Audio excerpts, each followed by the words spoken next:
सबको नमस्कार। श्री नारायण धर्म संगम ट्रस्ट के अध्यक्ष स्वामी सच्चिदानंद जी, जनरल सेक्रेटरी स्वामी ऋतंबरानंद जी, केंद्रीय मंत्रिपरिषद के मेरे साथी, केरल की धरती के ही संतान श्री वी मुरलीधरन जी, राजीव चंद्रशेखर जी, श्री नारायण गुरु धर्म संगम ट्रस्ट के अन्य सभी पदाधिकारीगण, देश विदेश से आए सभी श्रद्धालुगण, देवी और सज्जनों, जब संतों के चरण मेरे घर में आज एक प्रकार से आप कल्पना नहीं कर सकते मेरे लिए कितना आनंद की पल है ये।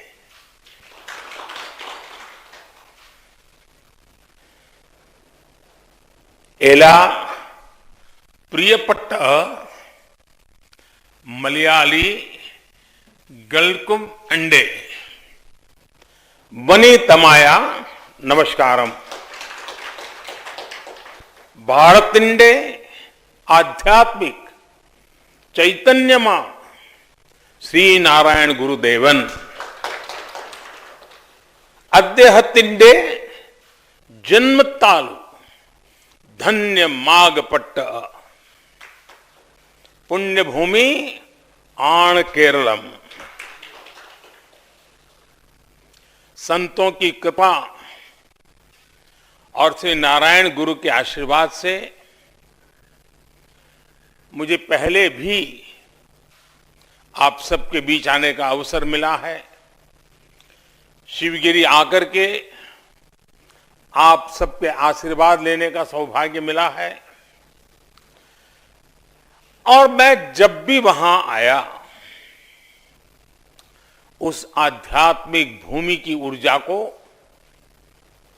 हमेशा अनुभव किया। मुझे खुशी है कि आज शिवगिरी तीर्थ उत्सव में और ब्रह्म विद्यालय के गोल्डन जुबिली के आयोजन में भी मुझे शामिल होने का, आप सबने पुण्य कार्य करने का अवसर दिया है। मैं नहीं जानता हूं कि आप लोगों से मेरा नाता किस प्रकार का है, लेकिन कभी कभी मैं अनुभव करता हूं और उस बात को मैं कभी भूल नहीं सकता हूं। जब केदारनाथ जी में बहुत बड़ा हादसा हुआ, देश भर के यात्री जीवन और मृत्यु के बीच में जूझ रहे थे। उत्तराखंड में और केंद्र में कांग्रेस सरकार थी और केरल के ही श्रीमान एंटोनी रक्षा मंत्री थे। इन सबके बावजूद भी मुझे अहमदाबाद में, मैं मुख्यमंत्री गुजरात में, शिवगिरी मठ से मुझे फोन आया कि हमारे सारे संत फंस गए हैं, उनका कोई संपर्क नहीं हो पा रहा है, वो कहाँ है, क्या स्थिति है, कुछ पता नहीं चल रहा है। मोदी जी, ये काम आपको करना है। मैं आज भी सोच नहीं पाता हूं कि इतनी बड़ी बड़ी सरकारें होने के बावजूद भी शिवगिरी मठ ने इस काम के लिए मुझे आदेश किया। और ये गुरु महाराज की कृपा रही कि गुजरात में मेरे पास उतने तो संसाधन नहीं थे, फिर भी मुझे उस पुण्य कार्य का सेवा का मौका मिला और सभी संतों को सुख रूप में वापस ले आ पाया और शिवगिरी मठ पहुंचा पाया। उस फोन कॉल से ही मेरे लिए सचमुच में वो हृदय को छूने वाली घटना थी कि ऐसा क्या गुरु महाराज का आशीर्वाद होगा, इस पवित्र कार्य के लिए आपने मुझे चुना। आज ये भी शुभ अवसर है कि इस अवसर में मुझे आपके साथ जुड़ने का मौका मिला है। तीर्थदानम की 90 सालों की यात्रा और ब्रह्म विद्यालयम की गोल्डन जुबिली, ये केवल एक संस्था की यात्रा नहीं है, ये भारत के उस विचार की भी अमर यात्रा है जो अलग अलग कालखंड में अलग अलग माध्यमों के जरिए आगे बढ़ता रहा है। भारत के दर्शन को जीवंत बनाए रखने में, भारत के इस आध्यात्मिक और वैज्ञानिक विकास यात्रा में केरल नारकय ने हमेशा अहम योगदान निभाया है और जरूरत पड़ने पर नेतृत्व भी किया है। वर्कला को तो सदियों से दक्षिण की काशी कहा जाता है। काशी चाहे उत्तर में हो या दक्षिण में, वाराणसी में शिव की नगरी हो या वर्कला में शिवगिरी, भारत की ऊर्जा का हर केंद्र हम सभी भारतीयों के जीवन में विशेष स्थान रखता है। ये स्थान केवल तीर्थ भर नहीं है, ये आस्था के केंद्र भर नहीं है, ये एक भारत श्रेष्ठ भारत की भावना को एक प्रकार से उसका जागृत प्रतिष्ठान है। मैं इस अवसर पर श्री नारायण धर्म संगम ट्रस्ट को, स्वामी सच्चिदानंद जी को, स्वामी ऋतंबरानंद जी को और स्वामी गुरु प्रसाद जी को हृदय से बहुत बहुत बधाई देता हूं। तीर्थदानम और ब्रह्म विद्यालयम की स्वर्णिम यात्रा में, इस आयोजन में लाखों करोड़ों अनुयायियों की अनंत आस्था और अथक परिश्रम भी शामिल है। मैं श्री नारायण गुरु के सभी अनुयायियों को, सभी श्रद्धालुओं को भी हार्दिक शुभकामनाएं देता हूं। आप सभी संतों और पुण्य आत्माओं के बीच आज जब मैं बात कर रहा हूं, तब भारत की विशेषता यह है कि जब भी समाज की चेतना कमजोर होने लगती है, अंधकार बढ़ता है, तब कोई न कोई महान आत्मा एक नए प्रकाश के साथ सामने आ जाती है। दुनिया के कई देश, कई सभ्यताएं जब अपने धर्म से भटकी तो वहां अध्यात्म की जगह भौतिकवाद ने ले ली। खाली तो रहता नहीं है, भौतिकवाद ने भर दिया। लेकिन भारत कुछ अलग है। भारत के ऋषियों, भारत के मुनियों, भारत के संत, भारत के गुरुओं ने हमेशा विचारों और व्यवहारों में निरंतर शोधन किया, संशोधन किया और संवर्धन भी किया।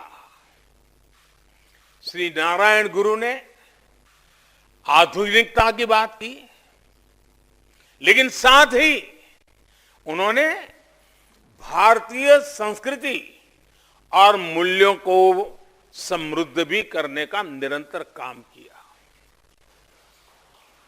उन्होंने शिक्षा और विज्ञान की बात बताई, लेकिन साथ ही धर्म और आस्था की हमारी हजारों साल पुरानी परंपरा को गौरव बढ़ाने में कभी पीछे नहीं रहे। यहां शिवगिरी तीर्थ के जरिए वैज्ञानिक चिंतन की नई धारा भी निकलती है और शारदा मठ में मां सरस्वती की आराधना भी होती है।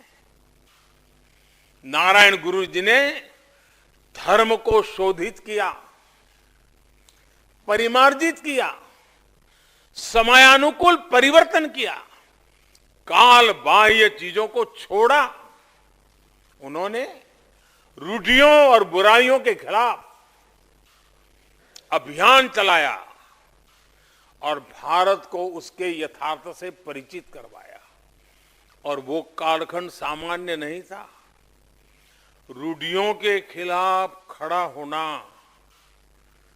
ये छोटा मोटा काम नहीं था। आज हम इसकी कल्पना नहीं कर सकते हैं, लेकिन वो नारायण गुरु जी ने करके दिखाया। उन्होंने जातिवाद के नाम पर चल रहे ऊंच नीच भेदभाव के खिलाफ तार्किक और व्यवहारिक लड़ाई लड़ी।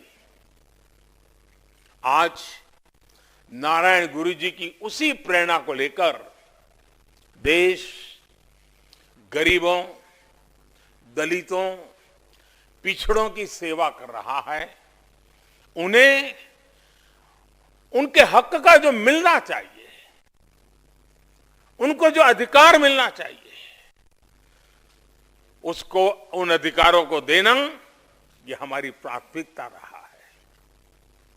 और इसलिए आज देश सबका साथ, सबका विकास, सबका विश्वास और सबका प्रयास के मंत्र के साथ आगे बढ़ रहा है। साथियों, श्री नारायण गुरु जी आध्यात्मिक चेतना के तो अंश थे ही थे, आध्यात्मिक प्रेरणा के प्रकाश पुंज थे, लेकिन ये भी उतना ही सत्य है कि श्री नारायण गुरु जी समाज सुधारक भी, विचारक भी और युग दृष्टा भी थे। वो अपने समय से कहीं आगे की सोच रखते थे। वो बहुत दूर का देख पाते थे। इसकी वजह से आप कल्पना कर सकते हैं, गुरुदेव रविंद्रनाथ टैगोर एक रेडिकल थिंकर के साथ ही एक प्रैक्टिकल रिफॉर्मर भी थे। वो कहते थे कि हम यहां जबरन बहस करके जीतने के लिए नहीं आए हैं, बल्कि हम यहां जानने के लिए, सीखने के लिए आए हैं। वो जानते थे कि समाज को वाद विवाद में उलझाकर नहीं सुधारा जा सकता। समाज में सुधार आता है जब लोगों के साथ काम किया जाए, उनकी भावनाओं को समझा जाए और लोगों को अपनी भावनाएं समझाई जाए। जिस पल हम किसी से बहस करने लग जाते हैं, तो उसी पल सामने वाला व्यक्ति अपने पक्ष के लिए तर्क, वितर्क, कुतर्क सब खोज करके परोस देता है। लेकिन जैसे ही हम किसी को समझना शुरू कर देते हैं, सामने वाला व्यक्ति हमें समझना शुरू कर देता है। नारायण गुरु जी ने भी इसी परंपरा का, इसी मर्यादा का हमेशा पालन किया। वो दूसरों की भावनाओं को समझते थे और फिर अपनी बात समझाने का प्रयास करते थे। वो समाज में उस वातावरण को निर्माण करते थे कि समाज खुद ही सही तर्कों के साथ अपने आप सुधार की प्रक्रिया में जुट जाता था।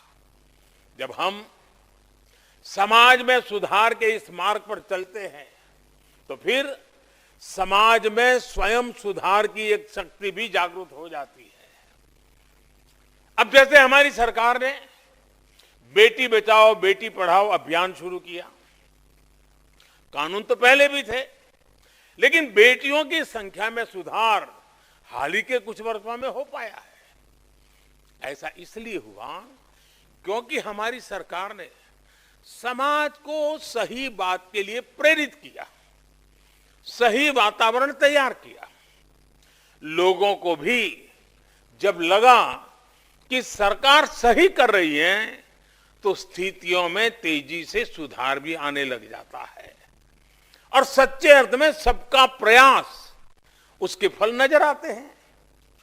समाज में सुधार का यही तरीका है और ये मार्ग हम जितना श्री नारायण गुरु को पढ़ते हैं, सीखते हैं, उनको समझते हैं, उतना ही वो स्पष्ट होता चला जाता है।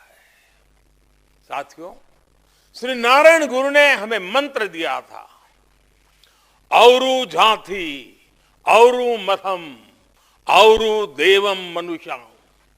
उन्होंने one cast, one religion, one God, इसका आह्वान किया था। अगर हम नारायण गुरु जी के इस आह्वान को बहुत गुणता से समझे, इसके भीतर छिपे संदेश को समझे, तो पाएंगे कि उनके इस संदेश से आत्मनिर्भर भारत का भी मार्ग बनता है। हम सभी की एक ही जाति है, भारतीयता। हम सभी का एक ही धर्म है, सेवा धर्म, अपने कर्तव्यों का पालन। हम सभी का एक ही ईश्वर है, भारत मां के 130 करोड़ से अधिक संतान। श्री नारायण गुरु जी का one cast, one religion, one God आह्वान हमारी राष्ट्रभक्ति की भावना को एक आध्यात्मिक ऊंचाई देता है। हमारी राष्ट्रभक्ति शक्ति का प्रदर्शन नहीं, बल्कि हमारी राष्ट्रभक्ति मां भारती की आराधना, कोटि कोटि देशवासियों की सेवा साधना है। हम इस बात को समझते हुए आगे बढ़े, श्री नारायण गुरु जी के संदेश का पालन करें, तो दुनिया की कोई भी शक्ति हम भारतीयों में मतभेद पैदा नहीं कर सकती। और ये हम सब जानते हैं कि एकजुट हुए भारतीयों के लिए दुनिया का कोई भी लक्ष्य असंभव नहीं है। साथियों, नारायण गुरु ने तीर्थ दानम की परंपरा को आजादी के पहले शुरू किया था। देश भी इस समय अपनी आजादी के 75 साल का अमृत महोत्सव मना रहा है। ऐसे समय में हमें यह भी याद रखना चाहिए कि हमारा स्वातंत्र्य संग्राम केवल विरोध प्रदर्शन और राजनीतिक रणनीतियों तक ही सीमित नहीं था। ये गुलामी की बेड़ियों को तोड़ने की लड़ाई तो थी ही, लेकिन साथ ही एक आजाद देश के रूप में हम होंगे, कैसे होंगे, इसका विचार भी साथ साथ चलता था। क्योंकि हम किस चीज के खिलाफ है, केवल यही महत्वपूर्ण नहीं होता, हम किस सोच के, किस विचार के लिए एक साथ है, ये भी कहीं ज्यादा महत्वपूर्ण होता है। इसलिए हमारे स्वाधीनता संग्राम से इतने महान विचारों की परंपरा चल पड़ी। हर कालखंड में नए विचारक मिले। भारत के लिए इतनी संकल्पनाएं, इतने सपने एक साथ खड़े हुए। देश के अलग अलग हिस्सों से नेता और महान लोग एक दूसरे से मिलते थे, एक दूसरे से सीखते थे। आज टेक्नोलॉजी के जमाने में हमें ये सब बड़ा आसान लग सकता है, लेकिन उस दौर में ये सुविधाएं, ये सोशल मीडिया और मोबाइल के जमाना नहीं था उस समय। लेकिन फिर भी ये जननायक, ये नेता एक साथ मिलकर मंथन करते थे, आधुनिक भारत की रूपरेखा खींचते थे। आप देखिए 1922 में देश के पूर्वी भाग से गुरुदेव रविंद्रनाथ टैगोर यहां दक्षिण में आकर नारायण गुरु से मिलते हैं। तब गुरु से मिलने बाद गुरुदेव ने कहा था कि मैंने आज तक नारायण गुरु से महान आध्यात्मिक व्यक्तित्व नहीं देखा है। 1925 में महात्मा गांधी गुजरात से साबरमती के तट से देश के पश्चिमी हिस्से से चलकर यहां आते हैं, श्री नारायण गुरु से मिलते हैं। उनके साथ हुई चर्चा ने गांधी जी को काफी गहराई तक प्रभावित किया था। स्वामी विवेकानंद स्वयं नारायण गुरु से मिलने पहुंच गए थे। ऐसी कितनी ही महान विभूतियां नारायण गुरु के चरणों में बैठ करके सत्संग किया करती थी। कितने विचार मंथन होते थे। ये विचार सैकड़ों सालों की गुलामी के बाद एक राष्ट्र के रूप में भारत के पुनर्निर्माण के बीज की तरह थे। ऐसे कितने ही सामाजिक, राजनीतिक और आध्यात्मिक लोग एक साथ आए। उन्होंने देश में चेतना जगाई, देश को प्रेरणा दी, देश को दिशा देने का काम किया। आज हम जो भारत देख रहे हैं, आजादी के 75 सालों की जिस यात्रा को हमने देखा है, ये उन्हीं महापुरुषों के मंथन, चिंतन, विचारों का परिणाम है जो आज फलस्वरूप हमारे सामने है। साथियों, आजादी के हमारे मनीषियों ने जो मार्ग दिखाया था, आज भारत उन लक्ष्यों के करीब पहुंच रहा है। अब हमें नए लक्ष्य गढ़ने हैं, नए संकल्प लेने हैं। आज से 25 साल बाद देश अपनी आजादी के 100 साल मनाएगा और 10 साल बाद हम तीर्थदानम के 100 सालों की यात्रा भी, उसका भी उत्सव मनाएंगे। इन 100 सालों की यात्रा में हमारी उपलब्धियां वैश्विक होनी चाहिए और उसके लिए हमारा विजन भी वैश्विक होना चाहिए। भाइयों और बहनों, आज विश्व के सामने अनेक साझी चुनौतियां हैं, साझे संकट है। कोरोना महामारी के समय इसकी एक झलक हमने देखी है। मानवता के सामने खड़े भविष्य के प्रश्नों का उत्तर भारत के अनुभवों और भारत के सांस्कृतिक सामर्थ्य से ही निकल सकता है। इसमें हमारे आध्यात्मिक गुरु इस महान परंपरा को एक बहुत बड़ी भूमिका निभानी है। तीर्थदानम के बौद्धिक विमर्श और प्रयासों में हमारी नई पीढ़ी को बहुत कुछ सीखने को मिलता है। मुझे पूरा विश्वास है कि शिवगिरी तीर्थदानम की ये यात्रा ऐसे ही निरंतर चलती रहेगी। कल्याण और एकता के प्रतीक और गतिशीलता की प्रतीक तीर्थ यात्राएं भारत को उनके गंतव्य तक पहुंचाने का एक सशक्त माध्यम बनेगी। इसी भावना के साथ मैं फिर एक बार आप सब यहां पधारे, मैं हृदय से आपका आभारी हूं और मुझे विश्वास है कि हम सब मिलकर के